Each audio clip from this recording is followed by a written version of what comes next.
जैसे आपने बताया किस प्रकार से हम अनादि कर्मों के चक्कर में फंस जाते हैं और रिपीटेडली वहीं फंसे रहते हैं। तो प्रश्न ये आता है कि मन में कि जो पूर्व जन्मों के संस्कार हैं, इम्प्रेशंस हैं, वो कहीं ना कहीं हमें मतलब ऑब्स्ट्रक्शन बनते हैं कि दोबारा से उस साइकिल में जाने के लिए, और भक्तों का इतना अच्छा संग ले नहीं पा रहे हैं, तो कहीं ना कहीं बीच में गाड़ी ऊपर नीचे होती रहती है और कई बार डिविएट भी हो जाते हैं, गिर भी जाते हैं। तो क्या हम ऐसा करें कि वो उधर उस लूप में, उस ट्रैप में ना फंसे और यहाँ पे चलते रहें? क्या प्रिकॉशन? या तो हम सबकी यही कहानी है, विशेषकर जो अनर्थ निवृत्ति की स्टेज है।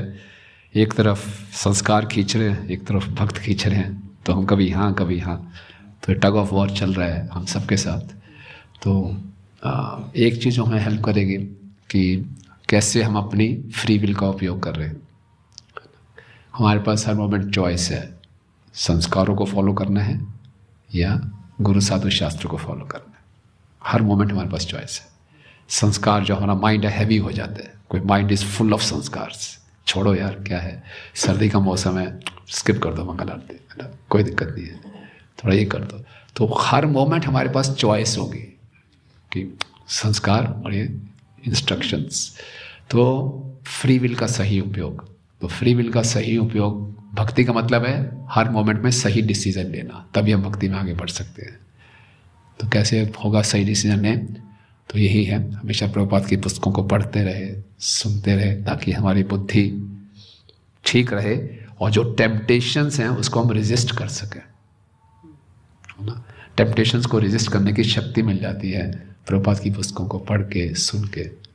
तो ये प्रोसेस ऑन रखें, श्रवण कीर्तन। अगर गलती हो भी गई कोई दिक्कत नहीं है, दोबारा से रिजुविनेट होके फिर से प्रोसेस फॉलो करना है। कई बार गलती हो जाती है, हम इतने हतोत्साहित होते हैं, बोले अब नहीं हो पाएगा, तो माया और पिटाई करती है और नीचे ले जाती है, और गिल्ट होता है, और मैं नहीं कर पाऊंगा, यस माया कहती यही तो ढूंढी और पीछे। तो जितना हम गिल्ट में जाते जाएंगे, नहीं हो पाएगा मुझसे, माया और हमें दूर लेती जाएगी। इसलिए अगर समझ लो कुछ गलती हुई, मिस्टेक हुई, तो अगले दिन और उत्साह से हमें अपनी साधना को करना है। I have to fight back. तो इसलिए फाइट बैक करना है। फिर माया धीरे धीरे क्या करती है, श्रवण कीर्तन से हमारा फेथ हटा देगी। क्या फायदा है, इतने सालों से कर रहा है श्रवण कीर्तन, अभी भी कुछ नहीं हुआ, कब तक दिखावा करेगा, आजा मेरी गोद में आया ना, मैं असली शेल्टर हूँ, ये चलता रहता है, आजा आजा आजा ना। तो इसमें हम फंस जाते हैं। तो समझना है, बार बार हम फाइट बैक करते रहे तो कृपा से हम बच जाएंगे, you know. Keep the fire on, keep the fight on. Hare Krishna. ये माया से निकलने की बात हो रही थी, तो प्रभुपाद यहाँ पे ना जिक्र करते हैं लास्ट लेयर ऑफ माया, एक जगह करते हैं, दो तीन जगह किया हमने। तो ये क्या सबसे खतरनाक है, इससे निकलना? कौन प्रकृति होती है, उससे रिलेटेड है ये? लास्ट लेयर ऑफ माया मतलब सायुज्य मुक्ति, भगवान में लीन हो जाना।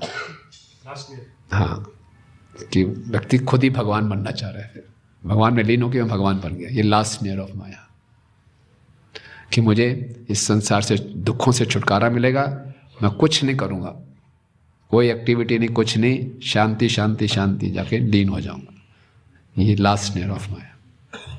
ऐसा एग्जांपल है कोई सोसाइटी में अभी इस टाइप कोई ऐसे गुरु वगैरह है? बहुत है बहुत है। ठीक है।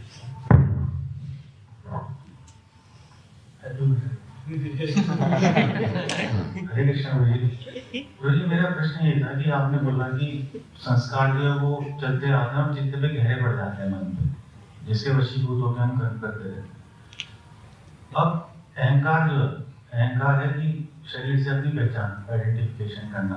शरीर हमारा बदल रहा है, पता नहीं लाखों साल से कुत्ता मेरी सुअर बन का है, अब मैं अपने को इस मनुष्य के शरीर से चिपक गया हूँ। अहंकार, मैं समझ रहा हूँ ये अहंकार का निर्माण कैसे होता है? शरीर तो बदल रहा है, संस्कार को समझ आ रहा है, जो कभी कुछ कर रहा है, जानवर की योनि में करता जा रहा है, वो उसका स्वभाव बनता जा रहा है, चित्त पे भारी पड़ गया। पर मन बुद्धि अहंकार तीनों ट्रैवल करते हैं साथ में। अहंकार का शुरू में कैसे निर्माण होता है? मतलब हम शरीर तो बदलते हैं और जिस शरीर में जा रहे हैं फिर उसे अपना मान रहे हैं, तो अहंकार का बेसिस क्या है? हाउ इट क्रिएट्स बेसिकली, शुरू में शुरुआत कैसी हुई? हाँ, तो अहंकार की शुरुआत होती है हमारी इच्छा से। जब हम भगवान से स्वतंत्र होना चाहते हैं, हमारा असली अहंकार है कि मैं कृष्ण पर निर्भर हूँ, कृष्ण का दास हूँ। ये हमारा असली अहंकार है। जब इससे हम स्वतंत्र होना चाहते हैं, जुगनू सूर्य बनना चाहता है, तो जुगनू के अंदर छोटा अहंकार दिया जाता है कि तू भी सूर्य है। नहीं तो वो कैसे ट्राई करेगा छाने की ना। तो यहाँ सारा अंधकार है, मैं छाने का प्रयास करूँ, सूर्य बनने का प्रयास कर रहा हूँ।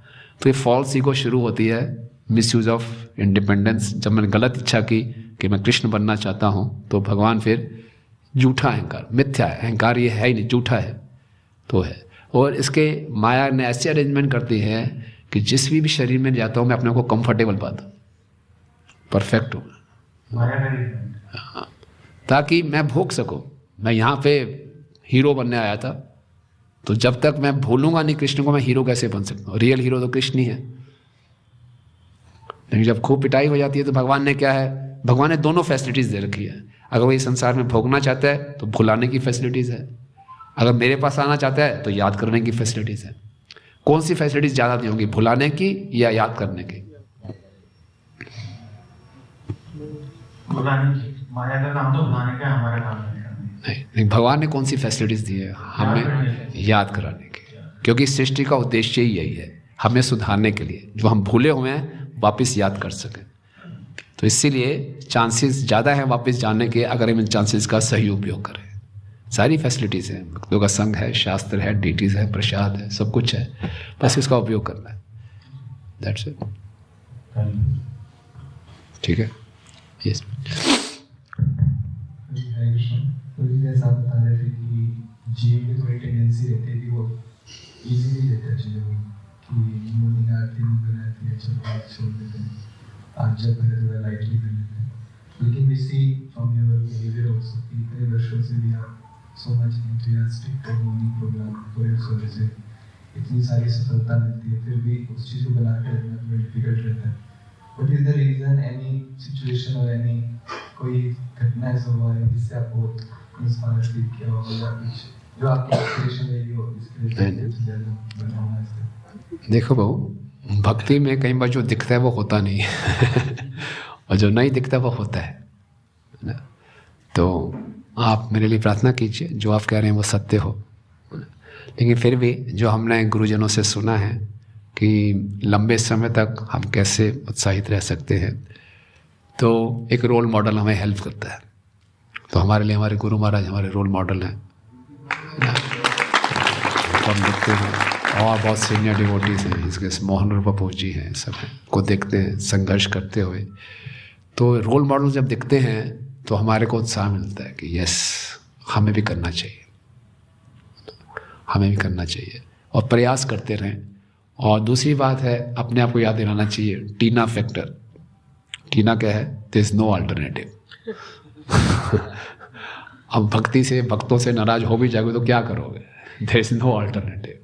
पिटाई हो भी गई, माया ने खूब पिटाई कर दी, आप थोड़ी तृप्ति कर भी ली, फिर करोगे क्या उसके बाद? भक्ति के अलावा और कोई सहारा है नहीं, तो और कोई अल्टरनेटिव है नहीं, जो भी करना यही करना है। तो इसीलिए लग जाओ, ये है कुछ। ठीक है, good. So thank you very much. ग्रंथराज श्रीमद् भागवतम की, जगत गुरु श्रील प्रभुपाद की, निताई गौर प्रेमानंदे, श्री प्रभुपाद जी की जय।